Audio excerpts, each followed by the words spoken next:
Oke, di video kali ini saya ingin memberikan review match untuk Persita Tangerang dengan PSM Makassar, di mana kedua tim sama-sama ya memperoleh kemenangan dan skornya juga hampir mirip ya. Kalau Persita Tangerang menang 3-0, kalau PSM Makassar menangnya kebobolan 1 ya, 3-1. Jadi untuk Persita Tangerang dengan PSM Makassar di tahun 2022 ya, musim kemarin, ini merupakan dua tim yang paling saya suka kalau ketemu. Karena apa? Gaya permainan cepatnya ini sangat luar biasa. Nah, tapi di musim ini memang untuk kedua tim kalau boleh saya bilang ya sekarang ada perbedaan level. Kalau untuk Persita Tangerang saya bilang ya sekarang masih dalam proses ya. Proses di mana ya Divaldo Alves baru datang, belum ditambah ada rotasi pemain-pemain yang didatangkan ya. Bustos resmi sudah keluar. Lalu Persita juga datangkan Hasan yang hari ini bermain. Sedangkan untuk PSM Makassar sebetulnya bukan proses di skemanya ya, tapi lebih ke proses di para pemainnya. Karena sebetulnya di PSM Makassar juga terjadi rotasi pemain ya, seperti Mansaray, C. Paulo juga baru didatangkan, João Pedro juga ya baru resmi dimainkan di ACL kemarin. Ya, jadi ini perbedaan level yang saya bisa dapati dari kedua tim. Nah, kalau kita lihat dari kemenangan Persita Tangerang, sebetulnya terlihat ya, kalau skema permainan Persita, walaupun menang 3-0, tapi sebetulnya belum terlihat adanya organisasi yang bagus. Terutama ketika membuild up serangan. Kalau bertahan, saya bilang Persita cukup bagus. Karena berapa kali Rans ketika mencoba melakukan tekanan, memang pertahanan Persita cukup solid dan rapat. Tapi ketika membuild up serangan, itu masih terlihat kalau Persita ini belum rapi saat membangun serangan. Apalagi perform dari Hasan ya, itu pemain baru dari Portugal. Ya saya sih melihatnya ya, di pertandingan ini sangat minim sekali kontribusinya. Ya minimal mengejar bola atau lebih banyak untuk mencari ruang kosong. Tapi di pertandingan ini ya sangat minim sekali. Ya semoga di pertandingan berikutnya Hasan bisa adaptasi ya. Tapi kalau dilihat dari kualitasnya Hasan tadi, ya saya bilang sih ini pemain masih jauh dari ekspektasi saya. Cara perform tadi ya lawan Rans. Ya semoga di pertandingan berikutnya Hasan bisa membuktikan lah. Ya, jadi gol pertama diciptakan dari Rifki Dwi ya. Itu prosesnya memang dari Fregonzi yang melakukan shoot. Lalu Rifki dapat bola mentahan ya, dan sebetulnya nggak cukup kencang itu bola. Tapi penampilan kipernya Rans ya, itu memang kurang baik kalau boleh saya bilang responnya ya, Tri Hamdani. Karena itu bolanya cukup pelan sekali, tapi nggak berhasil di clearance. Lalu nggak lama kemudian Persita juga unggul di menit ke-38 dari penaltinya Gosenov ya. Itu Dalendoke melakukan handsball. Dan di sini Gosenov bisa menciptakan gol cukup bagus. Dan itu sebetulnya juga sudah ditebak oleh Tri Hamdani. Tapi ya proses mengclearance bolanya Gosenov itu sama seperti pada saat mengclearance golnya Rifki ya. Jadi sempat kekolong dari proses tangannya dia yang merespon. Nah lalu di babak pertama ketika Persita sudah unggul 2-0 ya tentunya di babak kedua memang Rans lebih banyak melakukan tekanan ya. Kreativitas serangan dari Rans juga kalau boleh saya bilang ya performnya nggak seperti biasanya. Tiki taka permainan tengahnya Paulo Sitanggang dengan Marmoka ya memang di pertandingan ini nggak terlalu berjalan maksimal. Jadi walaupun Rans banyak melakukan tekanan tapi juga sama ya seperti belum ada chemistry yang terbentuk. Jadi ya menekan tapi peluangnya juga minim dari Rans Nusantara. Memang ada peluang yang berbahaya tapi penampilan Kartika Aji cukup bagus.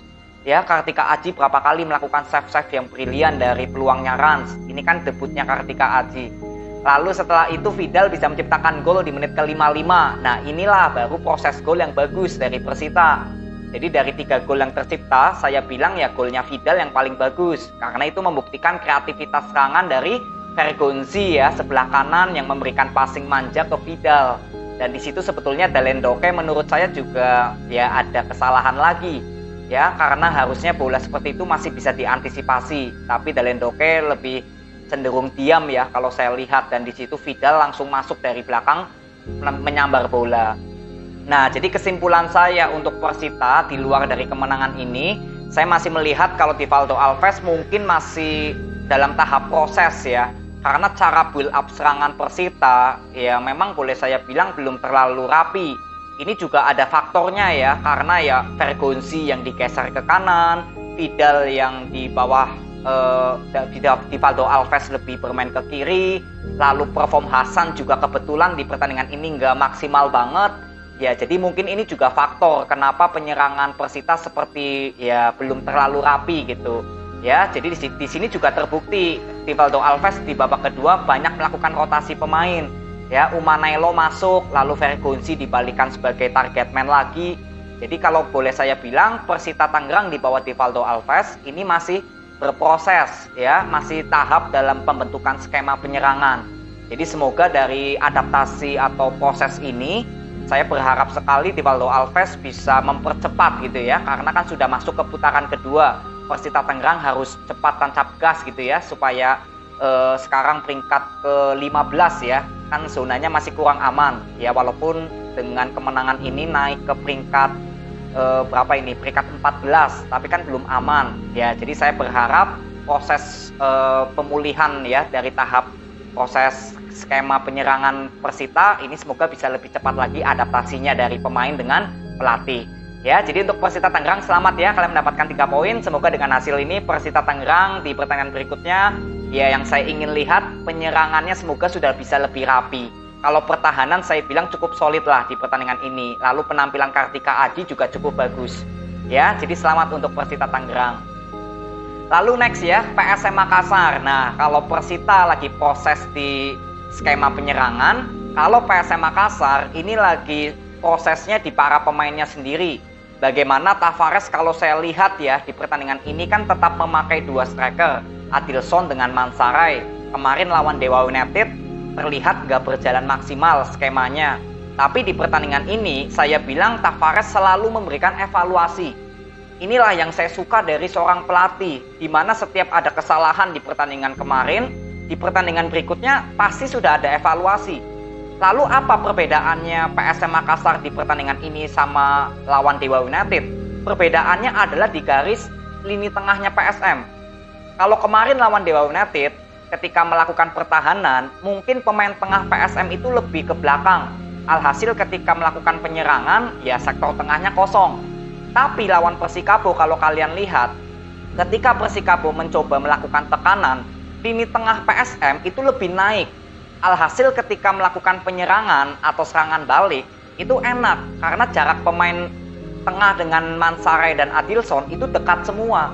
Itu berapa kali terlihat ya, passing cepat, tiki-takanya terlihat, passing long ball yang nggak efektif juga hampir minim sekali. Nah inilah yang saya bilang kalau Tavares selalu melakukan evaluasi, dan saya bilang di sini juga Tavares mungkin melakukan perubahan formasi. Ya, mungkin nanti ke depannya PSM Makassar akan selalu memainkan Adilson dengan Mansaray. Karena yang pertama terbukti ya, duet maut ini bisa menciptakan 3 gol. Pertama dari Adilson ya, lalu Mansaray, lalu Adilson lagi. Sebetulnya Adilson bisa menciptakan hat-trick ya, kalau peluangnya itu bisa maksimal semua. Jadi terbukti ya, kalau memang di sini Tavares melakukan evaluasi yang ya kita perlu apresiasi. Karena lini tengahnya sudah terlihat ada evaluasi, lalu secara permainan juga terlihat lebih rapi ya. Boleh saya bilang ini permainan yang cukup bagus dari PSM karena passing-passing pendek dari tengah dan sayap itu berapa kali terlihat. Jadi kombinasi serangan cepatnya PSM itu nggak monoton ya, ini bisa kalian lihat lah. Bahkan Persikabo kalau saya bilang ini seperti bukan permainan yang saya biasanya lihat. Hampir selama berapa menit berarti ya, 75 menit. Dari babak pertama sampai menit ke-75, Persikabo hampir nggak bisa memperkembangkan permainannya. Apalagi Pedrinho ya, pemain Persikabo. Ini sangat minim sekali kontribusinya. Tapi yang disayangkan, ya nggak diganti-ganti. Ya, dan di sini memang Persikabo bisa mencuri gol dari Pedro Augusto. Itu memang gol cukup bagus ya, assist dari Kevin Aleman. Ini juga kalau saya bilang Persikabo baru bagus di 15 menit terakhir.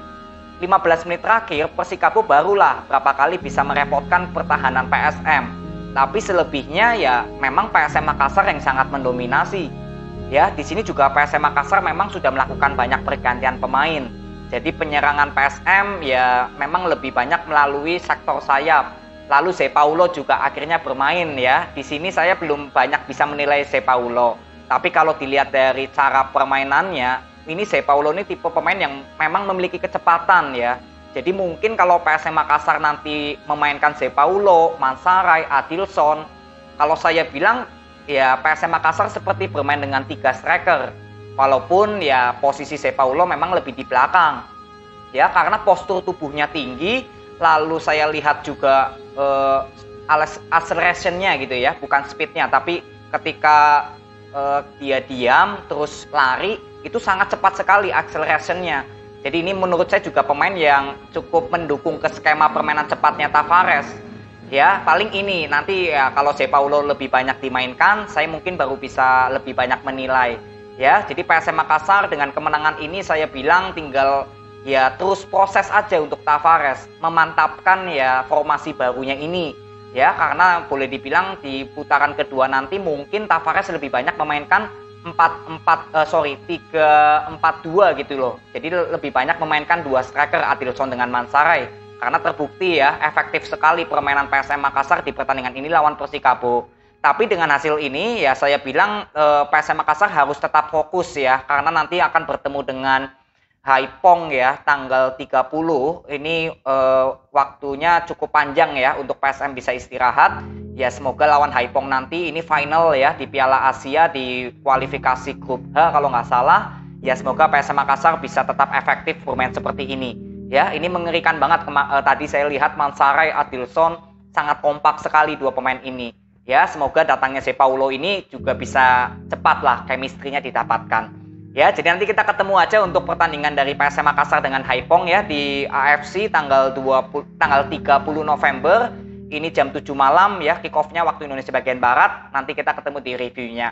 Ya, jadi selamat ya untuk PSM Makassar, teruslah berproses untuk Tavares karena ini sudah terlihat sekali evaluasinya membuahkan hasil dan yang paling terpenting PSM Makassar semoga bisa konsisten.